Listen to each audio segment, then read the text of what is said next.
Shalom saudara, dan secara khusus shalom para ibu-ibu, para wanitanya Allah, WBI PPL Kopo, Bandung. Senang boleh menjumpai para ibu-ibu di kesempatan hari ini. Lama nggak berjumpa dan saya berdoa keadaan ibu-ibu dan keadaan para wanitanya Allah baik-baik saja, dan saya percaya ada kemurahan Tuhan terjadi dalam kehidupan Anda. Lama nggak berjumpa, saya berharap kehadiran saya lewat rekaman video ini mengobati rasa kangen saya buat Anda semua. Salam kangen dan salam hormat buat Pak Yan, Bu Esther, dan seluruh pemimpin pengurus dari WBI PPL Kopo. Senang boleh menjumpai Anda sekalipun hanya melalui rekaman video ini. Ada kata pepatah, jauh di mata, dekat di hati. Senang sekali lagi boleh menjumpai Anda. Dan di kesempatan yang singkat ini, sekitar 15 menit ke depan, saya mau berbagi satu topik, satu pelajaran yang saya beri judul Getsemani Kehidupan. Saya yakin ibu-ibu, pada saat Anda mendengar judul ini, Getsemani Kehidupan, Anda akan selalu berpikir dengan apa yang terjadi pada kehidupan Yesus tentunya. Getsemani adalah sebuah tempat atau bahkan sebuah taman, makanya disebut Taman Getsemani, yang letaknya di Bukit Zaitun. Di mana tempat tersebut adalah tempat yang konon menurut para ahli teolog adalah tempat di mana Yesus bukan hanya sekedar berdoa di situ, tetapi Yesus seringkali mengajar murid-muridnya di taman tersebut. Nah, hari ini dengan cepat saya mau berbagi ada apa dengan Getsemani. Saya yakin hari-hari ini Anda pun mengalami Getsemani kehidupan. Getsemani adalah tempat akhir yang akan mengantar Yesus menuju salib. Sebuah pergumulan yang berat, sebuah pencobaan yang sangat sulit yang Yesus harus hadapi. Nah, kita akan melihat bersama-sama, bahkan saking pentingnya, krusialnya tempat ini, kitab Injil menulis sampai 3 kali dengan apa yang Yesus alami di Taman Getsemani. Mari ibu-ibu kita lihat Markus pasal 14 ayat 32 sampai 36. Oke, Markus pasal 14 ayat 32 sampai 36. Kita akan berhenti di ayat 36 saja. Markus pasal 14 ayat 32. Lalu sampailah Yesus dan murid-muridnya ke suatu tempat yang bernama Getsemani. Kata Yesus kepada murid-muridnya, "Duduklah di sini sementara aku berdoa." Perhatikan dengan baik. Duduklah di sini sementara aku berdoa. Jadi kepentingan Yesus datang ke Taman Getsemani pada saat dia menghadapi pergumulan adalah berdoa. Sama. Pada saat Anda menghadapi Getsemani kehidupan Anda, hal yang paling inti, respon pertama yang harus Anda lakukan adalah mencari Tuhan, karena pada saat Anda mencari Tuhan, Anda bertemu dengan jalan keluar. Sebab kalau Anda nggak cari Tuhan, besar kemungkinan Anda akan bertemu dengan jalan pintas yang seringkali membawa Anda menuju jalan buntu. Tapi kalau Anda bertemu dengan Kristus melalui doa Anda, bertemu dengan Bapa melalui doa Anda akan bertemu dengan jalan keluar demi jalan keluar. Anda akan bertemu dengan hikmat-Nya yang akan menuntun Anda melihat segala sesuatu dari kacamata Tuhan tentunya. Nah, ini menarik. Sebab pada saat Yesus berhadapan dengan Getsemani dalam kehidupannya adalah pencobaan tentunya. Hal yang pertama yang dia lakukan adalah berdoa. Saudara bisa lihat ayat 33 sampai 34. Saya mau tunjukkan kepada saudara. Ayat 33 dan 34 menulis, "Dan ia membawa Petrus, Yakobus dan Yohanes sertanya. Ia sangat takut dan gentar." Ibu-ibu bisa melihat, para wanitanya Allah bisa melihat, kedatangan dia ke Taman Getsemani tidak dalam rangka berdoa kayak biasanya. Kedatangan dia ke Taman Getsemani tidak dalam rangka mengajar murid-muridnya. Tetapi pada saat itu dia datang ke Taman Getsemani dalam kondisi batin yang amat sangat tertekan, kondisi emosional yang sangat terganggu, kondisi psikis yang sangat pilu. Sampai Alkitab menulis, ia sangat takut. Jadi bukan cuma sekedar ia takut, tapi ia sangat takut dan gentar. Lalu katanya kepada mereka, perhatikan, hatiku sangat sedih. Ada 3 emosi yang muncul di situ. Sangat takut, sangat gentar, sangat sedih. Dan ketiga emosi ini, sangat takut, sangat gentar, dan sangat sedih, berujung pada kalimat, seperti mau mati rasanya. Saya nggak tahu apakah ibu-ibu pernah mengalami pergumulan seperti ini. Saya pikir jarang kita mengalami pergumulan ini. Karena seringkali pergumulan kita justru pergumulan yang ujungnya ditolong Tuhan.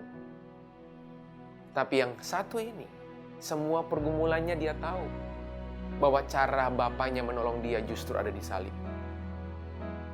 Kalau kita, cara Bapa menolong kita, mengeluarkan kita dari masalah, bukan? Kali ini Yesus tahu cara Bapaknya nolong dia adalah justru mengantar dia menuju salib. Makanya dia berkata, seperti mau mati rasanya.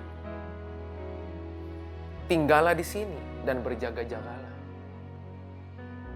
Perhatikan ayat 35, ibu-ibu. Ia maju sedikit. Ini kalimat menarik. Ia maju sedikit.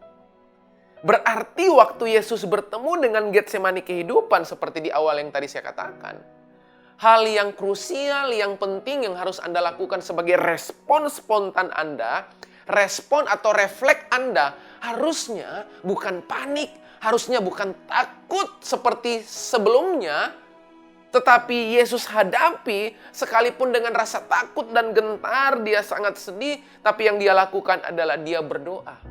Dan perhatikan definisi doa di ayat ini. Ia maju sedikit. Tahukah arti kata ia maju sedikit? Berarti dia nggak lagi berkumpul dengan gerombolan 3 orang itu. Petrus, Yakobus, Yohanes. Tapi dia maju sedikit. Dia maju. Itu berarti doa itu sesuatu yang private. Doa itu sesuatu yang pribadi.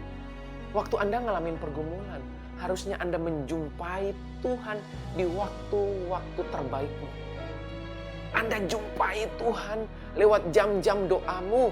Anda kunjungi Tuhan di saat-saat genting dalam hidup Anda dengan berdoa yang pribadi. Sebab ayat ini menulis waktu Yesus mengalami Getsemani kehidupan, ia maju sedikit.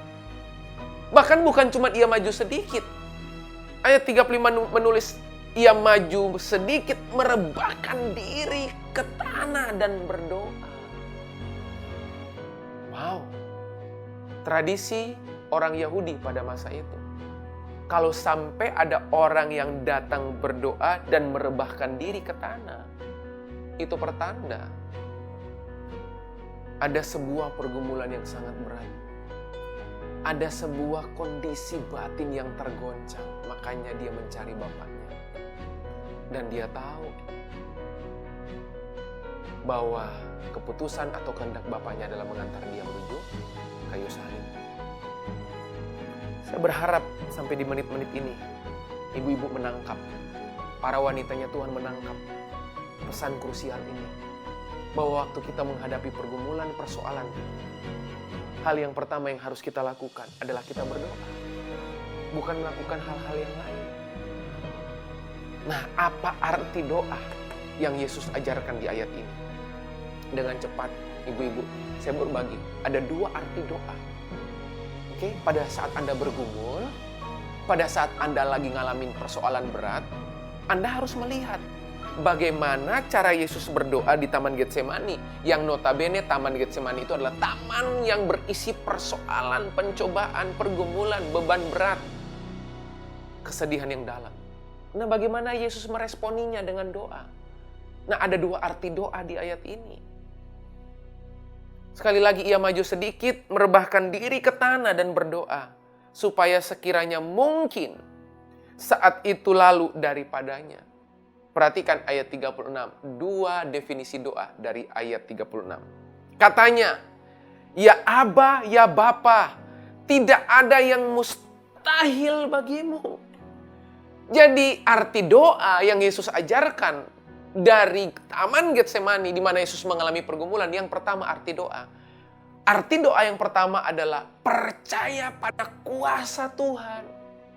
Jadi waktu Anda berdoa, harusnya apa yang Anda tunjukkan dalam doa Anda bukan doa yang self-pity, mengasihani diri sendiri, bukan doa yang komplain, bukan doa yang yang bersungut-sungut, bukan. Sebab di tengah-tengah kecaman, di tengah-tengah tekanan, di tengah-tengah persoalan yang berat, justru ya Aba, ya Bapa, tidak ada yang mustahil bagimu. Wow. Hal yang pertama, sekali lagi saya mau ingatkan berulang-ulang kepada ibu-ibu, kepada saudara di hari ini. Doa itu adalah saya percaya kepada kuasa Tuhan. Saya percaya bahwa tidak ada yang mustahil bagi Tuhan. Saya percaya bahwa Tuhan sanggup mengubah banyak hal. Mengubah keadaan, mengubah situasi, mengubah fakta. Itu yang pertama. Saya nggak akan berlama-lama di bagian yang pertama, ibu-ibu.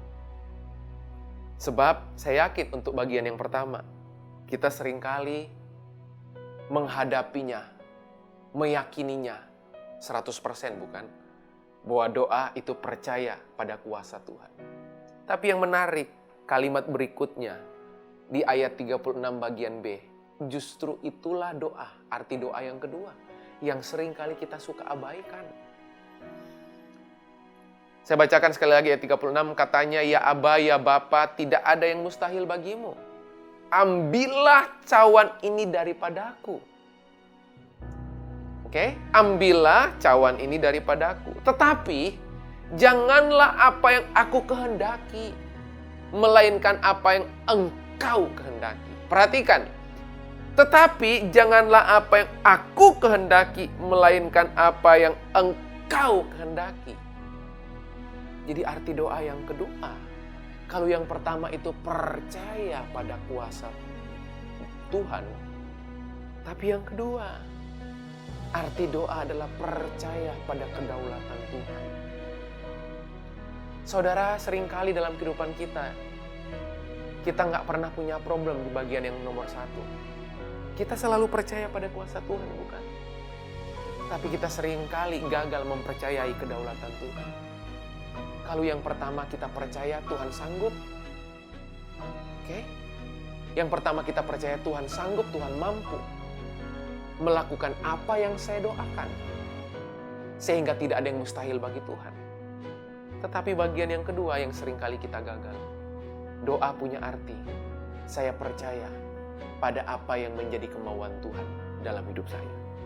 Kalau yang pertama, saya percaya bahwa Tuhan mampu. Tuhan sanggup. Tapi yang kedua, doa punya arti. Saya percaya pada kedaulatan Tuhan, artinya apa? Saya percaya bahwa Tuhan akan melakukan semua yang terbaik, sekalipun tidak sesuai dengan kemauan saya. Bukan memaksa Tuhan melakukan apa yang saya mau, untuk saya inginkan Tuhan lakukan. Tetapi yang kedua ini adalah saya percaya apa yang Tuhan lakukan itu baik buat saya. Sekalipun tidak sesuai dengan keinginan saya. Sekalipun tidak sesuai dengan kemauan saya. Berapa banyak Anda seringkali berdoa pada bagian yang mana? Kalau Anda hanya yang melakukan praktek poin yang pertama, tapi Anda nggak praktek poin kedua, Anda lihat dampaknya apa di ayat seterusnya. Dampak, bahkan di ayat ini kalau Anda baca seterusnya, 3 kali Yesus berdoa yang sama loh. Kali pertama, kali kedua dia balik, murid-muridnya tidur. Kali ketiga dia balik, murid-muridnya tetap tidur. Dan dia bangunkan, lalu kemudian mereka pergi menghadap tentara yang akan menangkap dia. Lihat. Orang yang memahami arti doa dari 2 poin ini. Bahkan poin yang kedua adalah mempercayai bahwa Tuhan bisa melakukan apapun yang dia mau. Bukan saya memaksakan keinginan saya. Bukan saya memaksakan schedule saya kepada Tuhan. Bukan. Tapi saya menyerahkan diri saya takluk pada kemauan Bapa. Saya serahkan diri saya takluk pada keinginan Bapa. Sudahkah saudara mempraktikkan kondisi hal ini? Saya percaya. Makanya saya takluk pada keinginan dan kemauan Tuhan. Itu yang harusnya kita lakukan. Makanya kalau Anda melihat begitu Yesus deal, Yesus clear di bagian ini, tidak perlu menunggu tentara Romawi menangkap dia. Sementara tentara Romawi menuju ke taman itu, Yesus datang menghampiri tentara Romawi. Itu menunjukkan bahwa ada perubahan yang terjadi pada diri Yesus. Yang pertama, Alkitab menulis dia takut dan gentar. Tapi kalimat penutup bagian terakhir, kalau Anda melihat nanti, baca sendiri di rumah, di ayat 42, Alkitab menulis, bangunlah, marilah kita pergi. Dia yang menyerahkan aku sudah dekat. Artinya dia nggak melarikan diri. Dia datang dengan penuh keberanian menghampiri orang-orang yang akan menangkap dia. Datang dengan penuh keberanian menghadapi persoalan-persoalan kehidupan. Percayalah, Tuhan sanggup. Dia punya kuasa untuk mengubah kehidupan Anda, menjawab setiap doa-doa Anda. Tetapi Anda juga pahami bahwa Tuhan pun harusnya Anda sadari melakukan yang terbaik menurut cara Tuhan. Yang kedua, sekali lagi, Anda sinkronisasi. Anda satu frekuensi. Apa yang menjadi keinginan Tuhan, saya takluk di bawah keinginannya. Bukan Tuhan harus takluk pada keinginan saya, bukan. Makanya doa yang demikian adalah doa yang dipanjatkan dengan sebuah kesadaran bahwa Tuhan yang bekerja adalah Tuhan yang akan selalu mendatangkan kebaikan, mendatangkan kebaikan buat kehidupan Anda dan saya. Saya berdoa hari ini, biar ibu-ibu, para wanitanya Tuhan, menjadi orang-orang yang menang dalam kehidupan. Dan Anda dan saya sudah dipastikan menang karena karya Yesus di atas kayu salib. Mari sadari bahwa arti doa bukan hanya percaya pada kemampuan, kesanggupan, dan kuasa Tuhan. Tapi arti doa yang kedua adalah kemampuan percaya pada kedaulatan Tuhan. Saya takluk pada keinginan Tuhan. Saya takluk pada kemauannya Tuhan. Dan doa yang demikian akan mengantar Anda penuh keberanian menghadapi apapun. Getsemani kehidupan apapun datang dalam kehidupan Anda. Anda akan menang dan Anda akan didapati orang-orang yang punya keberanian menghadapi situasi apapun. Saya berdoa buat wanitanya Allah, GBI PPL, Kopo. Saya berdoa benar-benar Tuhan berkarya dalam kehidupan para wanitanya Tuhan. Dan setiap ibu-ibu yang mendengarkan rekaman video ini. Tuhan Yesus memberkati. Mari kita berdoa. Bapa, kami bersyukur buat hari ini. Bersyukur kalau kami boleh mendengarkan firman ini sekalipun lewat rekaman video. Kami percaya Tuhan tidak terbatas oleh ruang dan waktu. Tuhan berkarya, Tuhan bekerja. Dan kami percaya apa yang Tuhan kerjakan baik buat kami. Dan apapun yang terjadi dalam kehidupan kami, dalam sepengetahuan Tuhan, dalam kontrol kendali Tuhan sepenuhnya. Terima kasih, berkati setiap kami yang sudah mendengarkan firman ini. Para wanitanya Tuhan, WBI, GBI, PPL, Kopo Tuhan, berkati. Biar sungguh-sungguh kehidupan kami menjadi kehidupan yang makin lama makin kuat di dalam Engkau. Berkati setiap pemimpin, pengurus, dan semua pengerja, secara khusus dari WBI, GBI, PPL. Biar kehidupan kami menjadi kehidupan yang makin lama makin berkualitas di dalam Engkau. Terima kasih Bapa. Hamba-Mu serahkan semuanya ke dalam tangan Tuhan. Hanya di dalam nama Yesus kami sudah berdoa. Kami mengucap syukur. Bersama berkata, amin, amin. Tuhan Yesus memberkati.